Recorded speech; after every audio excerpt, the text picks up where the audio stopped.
పేరు నా పేరు ఉన్నతి చైత్ర. నేను రోజు స్కూల్కి వెళ్తాను. బాగా చదువుకుంటాను.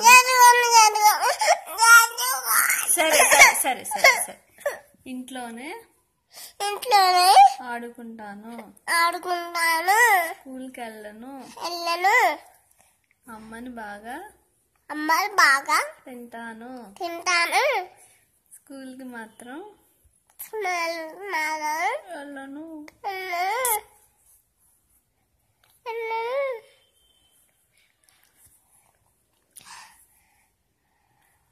అమ్మ పేరు లిలిమ. నాన్న పేరు డాడీ. నాన్నమ్మ పేరు నానమ్మ. తాతయ్య పేరు బీబీడంతో తీయం.